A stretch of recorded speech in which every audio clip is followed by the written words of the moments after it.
Hi, guys. So we are back again, and we're breaking down the press conference that Fani Willis held this week in Atlanta. And it's very important because I believe this is her first press conference, not just from this year, but when was the last time she held a press conference giving the public an update of Fulton County in 2024? She has not, because she's been busy taking over the headlines about her dirty deeds and misuse of funds within her office and her personal life. So I want to play this clip here, and I'm going to have my guests, Ellie Pink and Charles Rambo, break it down with the truth. Our mayor is so polite. He's such a Southern gentleman, right? Fulton County leadership, we need the Fulton County Commission to do their job. The reality is the sheriff cannot do his job, nor the district attorney hers, if it is not financed properly.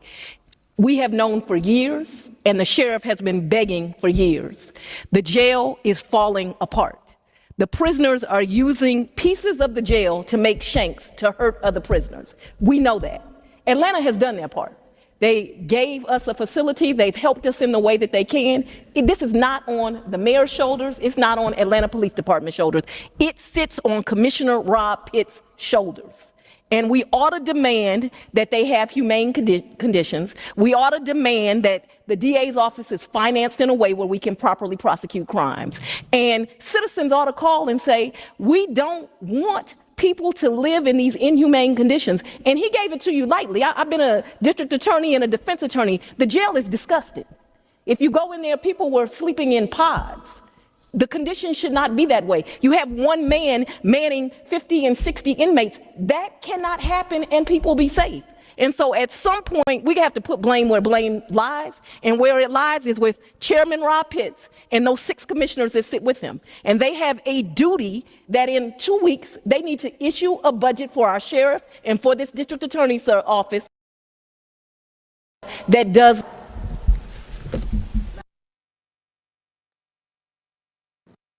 Okay, who are these people, and why is she blaming the commission and not her office or the sheriff? So let me chime directly into that because this is where the first time that I've said anything opposite of what the DA has ever said. And that is one, these were issues that should have been raised in the various campaigns of 2004 between sheriff candidates as well as DA when they had the opportunity to host these things and to bring these things out to public consumption. So with that, now to raise those things after the election and that information was suppressed from public knowledge to make proper decisions, I find that a little timely, inconsistent. The second portion is that, and I'm speaking now specifically back to the sheriff's office. The board of commissioners, and I would take the DA and any attorney, any judge, anybody up on this issue is that the board of commissioners, while there have been contentious relationships over years, even before she took office or Patrick Labat took office, commissioners are going to be stingy with money. But if you don't know the laws that go along with the proper functioning of your agency, shame on you.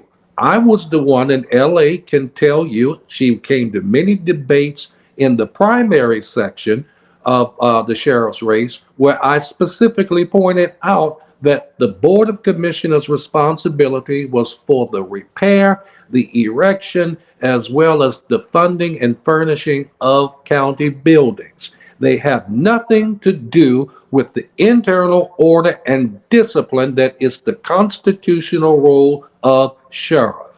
Stop coming across with these bylines that it is not his fault in terms of the condition of the jail. That's basic jail 101. Jail management, jail supervision, jail inspections. So why aren't these things in place that you can now come and to show here's your preventive maintenance things that we have done to make the jail safe? The place is out of control because of the fact of a jail command staff that is not leading according to correctional standards. Hell, they waited to get a federal consent decree. They waited for a federal monitor to come in to tell them how to do their jobs.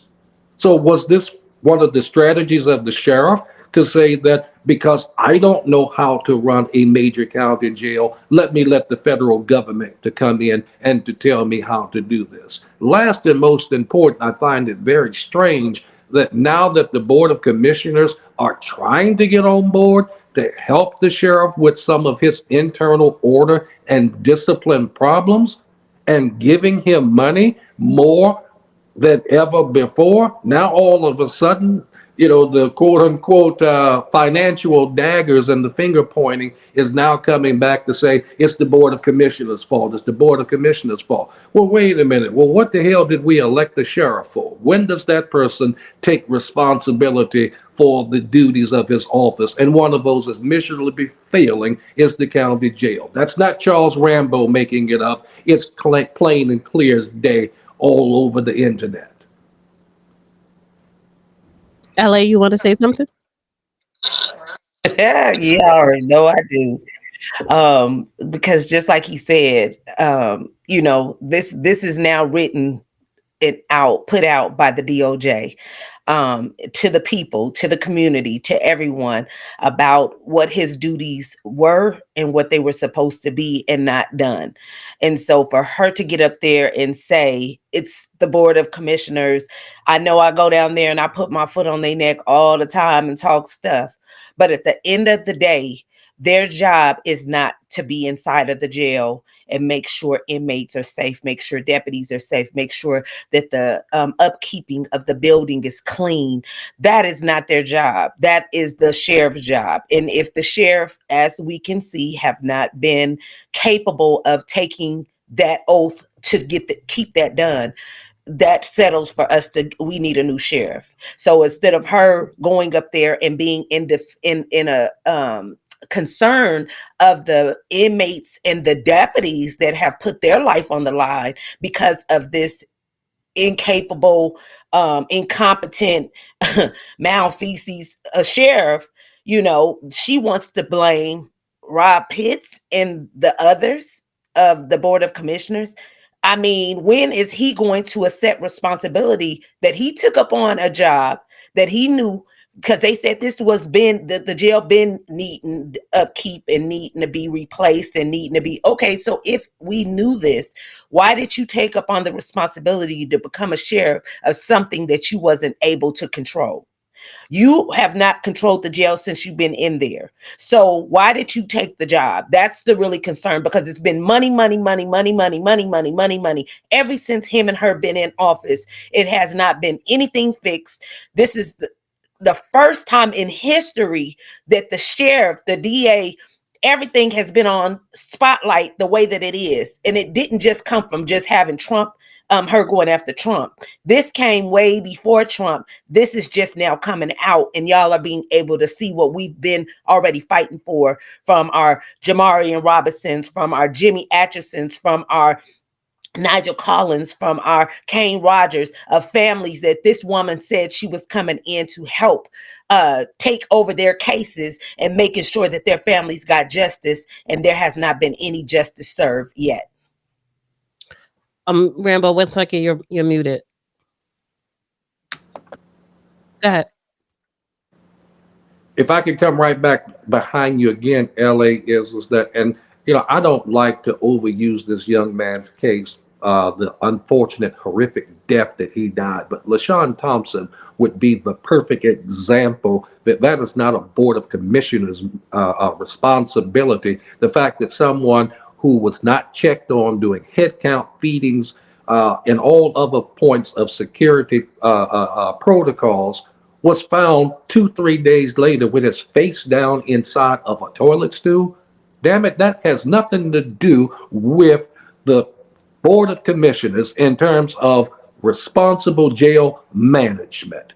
With inside of that, then we come in and say that the sheriff's workforce is short-staffed. They only have one person up on the floor, one person for a tower as well as managing 6 housing pods with 200 and something inmates on each particular floor. That's not a reflection of the Board of Commissioners. That's a reflection of a toxic work culture that essentially is saying that we cannot continuously operate. You're not going to throw us inside of a trash can and we're coming in here trying to deal with the worst of society and we don't have the tools to be able to function properly. People are leaving that facility by the day and by the droves. This ain't Charles Rambo making it up. Call Fulton County personnel and look at the roster and see what the attrition rate is going on. And you have more people that are resigning than they are retiring in terms of trying to go into, leading a golden life. People are leaving that job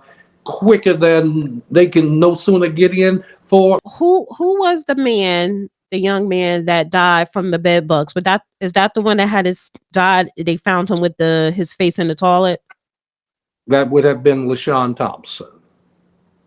and his face was probably he probably put his face in the toilet to wash the bed bugs off, or did somebody drown him there? I don't. What happened? Right now, I don't have the facts and circumstances based upon that any toxicology reports or the homicide investigation. But what I can tell you, regardless, it's negligence that somebody's facing inside of a damn toilet stool for over a couple of days. That's not where you find someone when you do a proper head count. You're supposed to be standing up right there at the door being accounted for. So again, for it to go on for 2 to 3 days, that's not a Board of Commissioners responsibility. When I looked through that entire report, I saw at least 6 incidents that the media had contacted and asked me about relating towards issues at the jail. And now all of a sudden, just so coincidentally, they are now part of the DOJ investigation. That was one of the incidents that Laura Coates had contacted me on when I was on CNN discussing the county jail. So again, all of these things have to do with the sheriff's office and their policy of what the Constitution of Georgia dictates the sheriff of what his duties are under 1516-10. And I say that when I say concluding on this particular statement, again, this is a sheriff that strategically dodged not engaging in any particular debates during the general election because of the fact he did not have a plan then. Even as we're moving forward now into DOJ quote unquote consent decree, he does not have a plan now. He is still waiting for the DOJ to give him step by step instructions in terms of what to do next. We didn't elect the DOJ to be the sheriff of Fulton County. You elected a duly person that was supposed to be able to take those duties on and avert this. And if he didn't have, if he wasn't out trying to put backpack programs together, and he wants the coloring book, and he wants all these different things. You need to be out buying cleaning supplies. You need to be doing things that's going to take care of your jail. You're not doing that, but then you want to sit up here and be mad at the Board of Commissioners because they're recognizing your incompetence of your job, of your duties. They're recognizing your malfeasance. They're recognizing the things that you are doing against the grain of the community and your job. A description of what you're supposed to be, which is the head sheriff of Fulton County. You shouldn't need a DA to come out and speak about what you need and what should be given to you when you can't even give the community nor the jail what they need. They want a sheriff that is standing strong and that's going to take action in the things that needs to be taken care of, that when the DOJ do ask for something to be taken care of, it can get done. They don't have to come in and assist you. They don't have to say, oh, we're going to come in and partner with the sheriff, because you're sitting up here saying that you have too many people being able to have the opportunity to sleep around inside of the jail. That's the reason why we have all this, we're calling it the trap house, because you have deputies sitting there able to go, well, these are not even deputies, these are security officers that's being able to go to a maximum security floor and have sex. And w- you're saying that it's the board of commissioners issue that they don't want to give you more money because we can't find this luxury van, this pimp my ride cars that you have, that we can't find these things. We nobody knows where a van is that's costed the board of commissioners, well, actually costing Fulton County residents over $220,000. Nobody knows where it is. Nobody can find it. But you're saying that we're that they need to give you more money. Right. So that's this. So this is a question that I want to ask, because right, it's why is Fani Willis defending or speaking up on behalf of the sheriff? Is that the district attorney's job to do that? Absolutely not. Absolutely not. I'm not knocking criminal justice partnerships, but the sheriff is a duly elected constitutional officer, independent, that is supposed to speak up for his own budget and speak towards the issues towards the county commissioners, even to the point you have state law. You have state law that has been decided by the Georgia Supreme Court that essentially separates a sheriff's budget, that the county commissioners don't have any say so over how he spends it, so long as he's spending it appropriately. So again, where is the backbone? Where is the fortitude for this independent constitutional officer to come across the street to the board of commissioners, communicate a sound budget to move forward? I'm sorry. I'm sorry. I'm going to say it. And if you want to come for me, then you come for me. But you cannot continuously hide behind a skirt when this is your rightful duty, particularly as a black man, to stand up for your community and communicate these issues. You want to come at me for that particular issue? Let's meet up. Well, he can't come for nobody because he ain't even being sworn in right. Like, let's go there. Like he can't even get sworn in right. So we know he is going to allow somebody to stand up for him because he has no competence in anything that he does. This man swore in on an old surety bond that was, he swore in what, December the 10th. They backtracked his security bond to the 26th. But I was down there on January the 2nd, and there was no security bond there. The Secretary, Shay Alexander's, which is the Supreme Court clerk's office, they said that they had no records of it. They didn't even know what I was even talking about. This is the sad, sickening part about Fulton County. So the cover up is real down here on all levels when it comes to this sheriff, this incompetent sheriff that they are holding the worst in history. May I put that out? LA, I'm sorry, Dana, and I'll say that this last. People may ask, well, why are you still so passionate about this? This isn't about a race. This is not about questionable numbers of our election that still has not been announced. I'm moving beyond that. What this is very much a representation of is our county and city that is predominantly run by African Americans, and we have 87% of our jail population, particular black males, who are there and won't always be there, but need to come back to the community. And this is the best stewardship that you can show in terms of accountability over humanity. To hell with a building, to hell with a budget. We're talking about lives. We're talking about young men there that need some type of mentorship. I was just watching the other day this series called The Forge. I really wish we had more forges that could take the iron sharpened iron approach to honing young black men. This is a damn direct atrocity and a shame inside of our county government that we have a jail that is the dysfunctional abyss of the world. and we have nothing but excuses. Take it or leave it or let it alone. But if you want to come for me, there's something that comes right back behind me that you're going to have to face up to. I want to add this because if she is blaming the commissions and she's saying it's their fault, then why haven't or hasn't her, well, it shouldn't even be Fani Willis, but being that she want to put her nose in it, why haven't Fani Willis or Chef Labat in 2024 asked the DOJ to investigate the commissions? Is that a possibility? Who oversees the commission that she is blaming for the conditions of Fulton County Jail?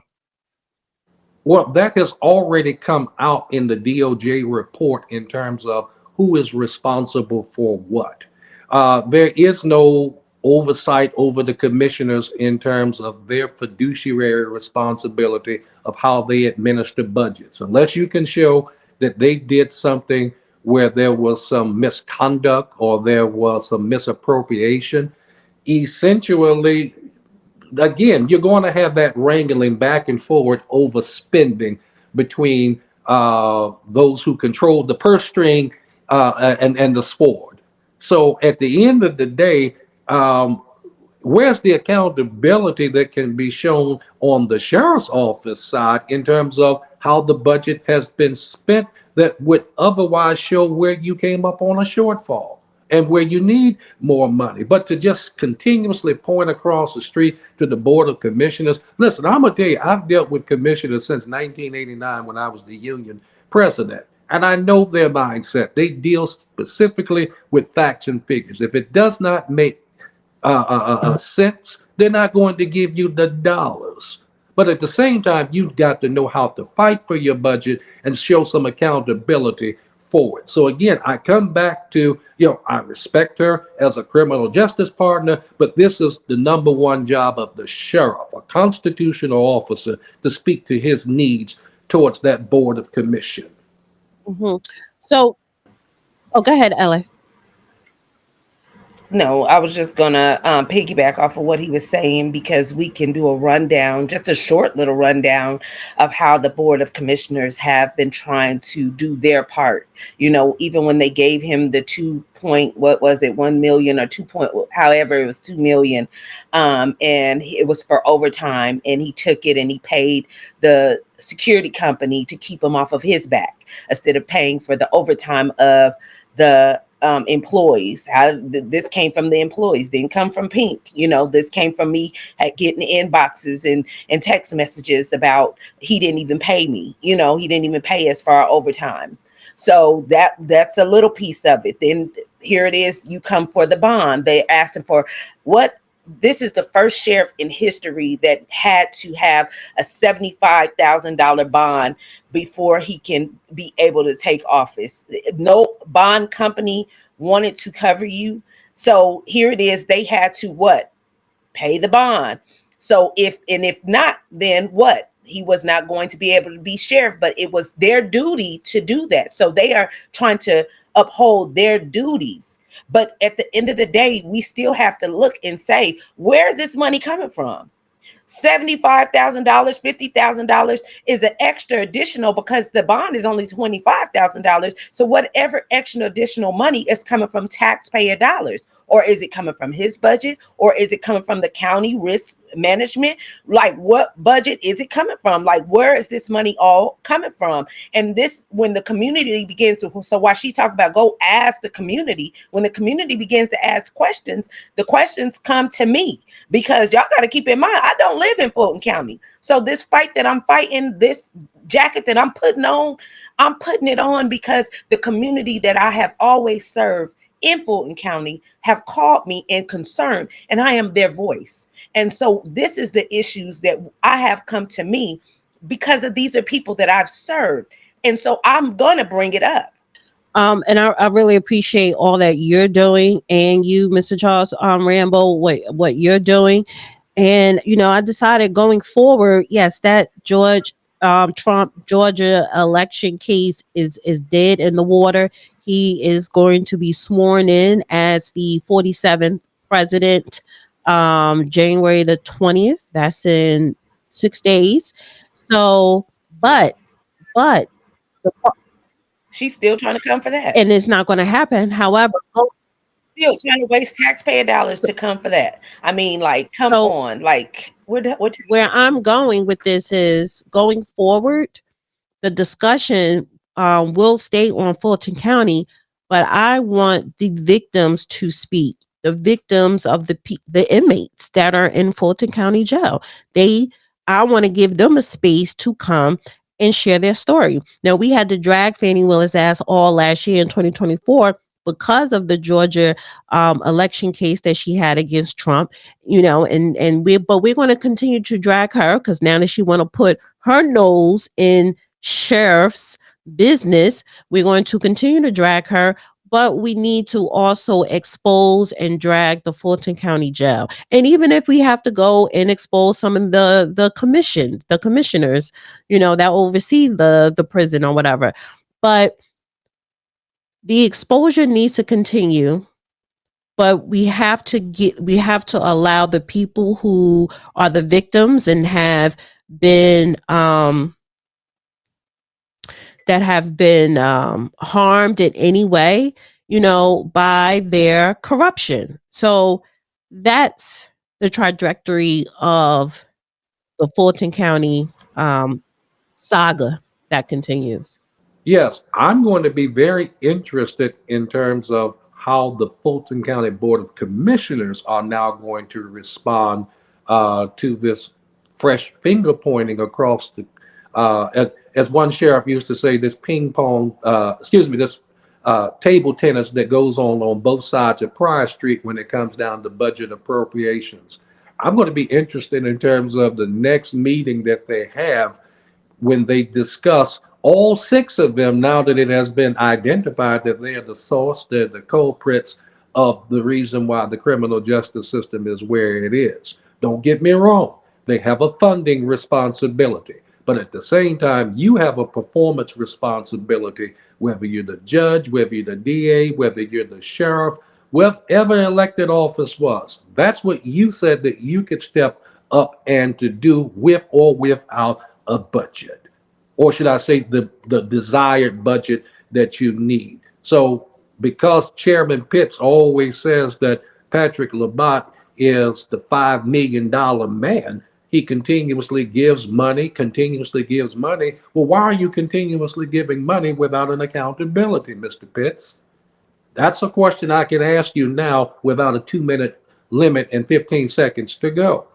Why do you continuously give money over into a bucket with a hole at the bottom of it and you're not seeing a result other than now criminal justice partners are now coming at you and the board saying that you're the problems when actuality, as you have said, you have given more. I think you said that the sheriff's budget has increased by 44%.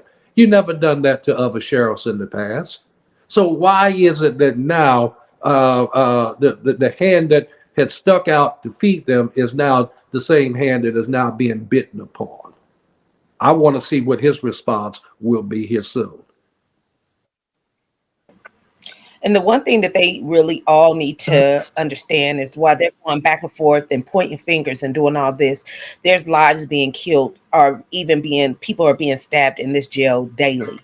So as we sit here and we're talking, and as they're on their little, who paid me, who gave me, it's whose ever fault. There is somebody being stabbed right now in this trap house. There's somebody being killed that if they take them to the hospital and they don't pronounce them dead in the jail, we will not hear about it. You know what I'm saying? Like, this man has more dead bodies up under him than what, Rambo?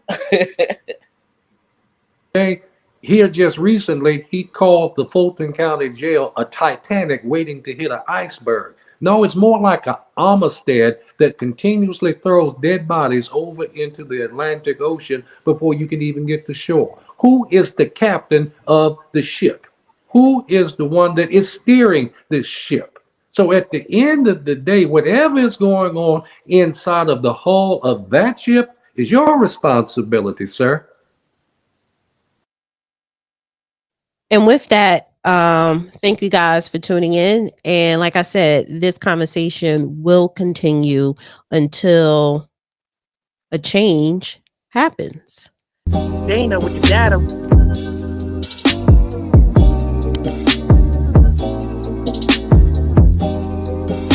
Dana with the data.